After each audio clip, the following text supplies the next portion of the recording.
¿Por qué nada parece importarte? Yo no sé si Dios existe, pero sería mejor para su reputación que no existiera. Jules Renard. La mayoría de nuestros programas policíacos y películas de suspenso se basan en el libro de Habacuc, que se encuentra en el Antiguo Testamento. Ahora, antes que pienses que estoy loco, atiende a todo lo que te tengo que decir. Si has visto televisión o películas en estos últimos años, es muy probable que te hayas encontrado con unos cuantos de esos que llamamos antihéroes, personas que hacen cosas malas aunque tengan buenas intenciones. En la gran pantalla, ya no nos sorprende encontrar corrupción en el gobierno o en las fuerzas del orden. En la actualidad, esto es un recurso normal dentro de la trama.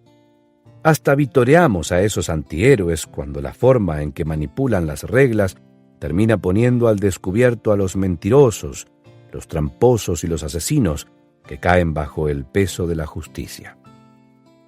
¿Por qué? Porque al igual que ellos, estamos cansados de que la gente corrupta, inmoral y carente de ética se salga con la suya y no pague por sus delitos. Estamos cansados de la gente mala, ya se trate de los traficantes de drogas que se abren paso a base de sobornos para no tener que responder a acusaciones sobre sus delitos, o de los ejecutivos de grandes empresas que se ganan bonos millonarios al mismo tiempo que eliminan miles de empleos en sus compañías. Tal vez la razón por la que nos agraden todos esos superhéroes que saturan nuestros cines locales sea que tienen el poder para derrotar a los villanos que no tienen consideración alguna por la vida humana o por jugar de acuerdo a las reglas. El Capitán América, el Hombre de Hierro y Thor parecen estar haciendo lo que nosotros querríamos que Dios hiciera, de vez en cuando, pero que no hace. No es de extrañarnos que los llamen los Vengadores. Injusticia, corrupción, indiferencia. Esos problemas han existido casi desde los inicios de la creación. El profeta Habacuc no es el primero en señalar eso, pero decididamente es uno de los primeros y de los más apasionados. Bajo el imperio del rey Joacim, Habacuc presenció un nivel de corrupción, escándalos y violencia que habrían hecho sonrojar al padrino. Aún en medio del propio pueblo de Dios, las disputas se resolvían muchas veces a base de venganzas. Los funcionarios se hacían de la vista gorda mientras unos delincuentes adinerados les dejaban caer unas monedas en la mano. Con frecuencia, los pobres eran acusados con falsía por crímenes que cometían sus amos enriquecidos. Como consecuencia, algunos comenzaron a tomar las cosas en sus propias manos, de una manera nada diferente a la de los personajes que aclamamos en la televisión y las películas.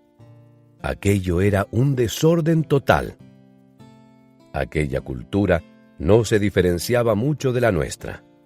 Aunque en este momento no estés enfrentando algo doloroso o injusto en tu propia vida, tienes que admitir que ciertamente parece que todo lo que Habacuc veía a su alrededor se sigue aplicando a nosotros hoy. ¿Hasta cuándo, Señor, he de pedirte ayuda sin que tú me escuches? ¿Hasta cuándo he de quejarme de la violencia sin que tú nos salves? ¿Por qué me haces presenciar calamidades? ¿Por qué debo contemplar el sufrimiento? Veo ante mis ojos destrucción y violencia, surgen riñas y abundan las contiendas. Por lo tanto, se entorpece la ley y no se da curso a la justicia. El impío acosa al justo y las sentencias que se dictan son injustas. Habacuc, capítulo 1, versículos 2 a 4. Me encanta la sinceridad de Habacuc en sus preguntas. ¿Hasta cuándo he de pedirte ayuda? Dios mío, yo sé que puedes hacer algo con respecto a esto. ¿Por qué no lo haces? Habacuc le estaba recordando a Dios que se suponía que fuera un Dios justo y sin embargo estaba tolerando la peor clase de violencia y de injusticia. ¿Cómo reaccionas cuando sufres una injusticia? Digamos que estás seguro de haberte ganado un ascenso en tu trabajo, pero tu jefe te pasa por alto a favor de alguien menos dedicado. Es una injusticia. Quieres renunciar, pero necesitas el dinero. Estás atascado. O bien, has trabajado al máximo en tu ensayo final para una asignatura. Estás seguro de que tu trabajo se merece una calificación sobresaliente, pero no puedes creer lo que ves cuando te lo devuelven con un simple aprobado, arruinando tus esperanzas de entrar al nivel de posgrado en la universidad. O consigues por fin el auto que siempre has deseado, solo para sorprenderte 2 días más tarde al ver en uno de sus costados un arañazo de 20 centímetros, cortesía de un conductor perezoso y descuidado. Tal vez ejemplos como estos te hagan sentir enojado, pero sencillamente son cosas que has aprendido a aceptar. No son más que parte normal de la vida. Así es exactamente como funciona el mundo, ¿no es cierto?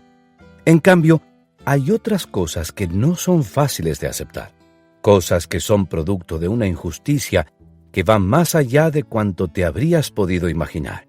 Engaño, manipulación, traición. Hace poco hablé con un amigo que había sido fiel en el pastorado por más de 2 décadas.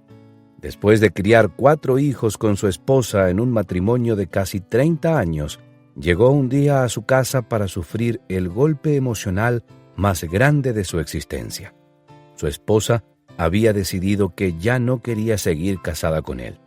Un antiguo enamorado de la escuela secundaria se había puesto en contacto con ella por medio de Facebook. Una cosa llevó a otra, y ella reavivó la llama de su relación con el hombre con el que Dios había querido que se casara desde el principio. Después que ella dejó a mi amigo, los ancianos de su iglesia comenzaron a hablar. Acordaron que, después de un escándalo como ese, él no podía seguir dirigiendo la iglesia. Podía renunciar o dejar que lo cesantearan. La decisión era suya.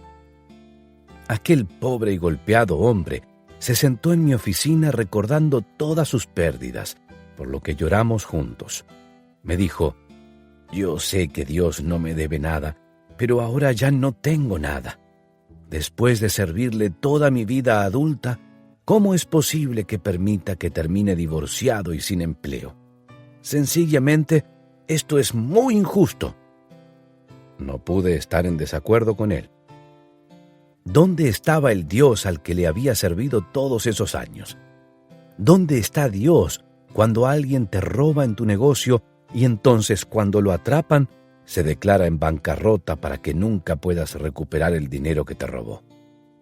¿O qué decir de la dama que asiste a tu grupo pequeño de la iglesia, que pierde a su esposo, un hombre amoroso, entregado y trabajador que agradaba a todos, por un ataque al corazón a los 35 años de edad? Sobre todo cuando piensas en tanta gente arrogante y malintencionada que sigue saludable y llega a tener una larga vida. ¿O qué decir cuando alguien a quien has estimado y en quien has confiado por años te traiciona? Todos los demás piensan que ella es una cristiana dedicada, lo cual te deja perpleja, porque no puedes comprender cómo una persona decente, y mucho menos que dice seguir a Cristo, pueda propagar chismes sobre ti acerca de cosas que le confiaste mientras le pedías que orara por ti. Tal vez hayas probado la amargura de la injusticia de manera directa. Hiciste todo lo que pudiste por educar a tus hijos con amor, una disciplina moderada y lo mejor que les pudiste proporcionar. Y ellos te han destrozado el corazón. Incluso después de haberles dado todo lo que has podido, ahora son adictos a las drogas y te roban dinero de tu armario para conseguir su próxima dosis.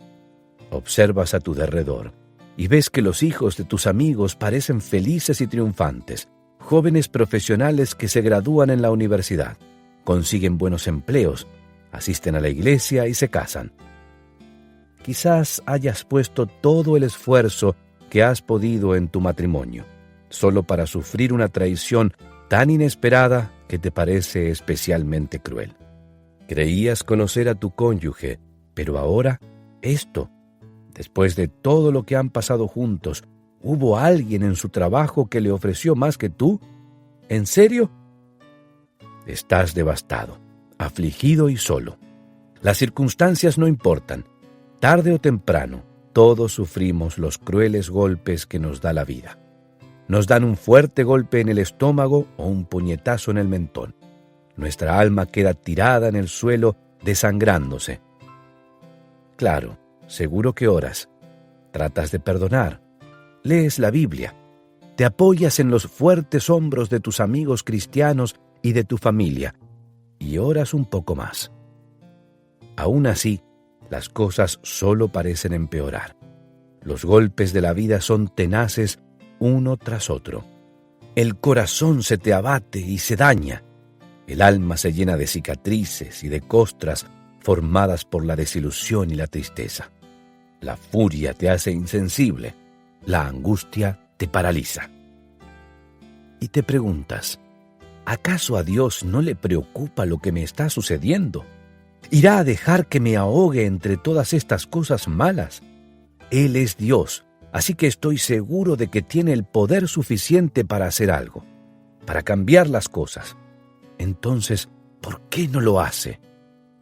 Habacuc hizo esas mismas preguntas hace ya miles de años.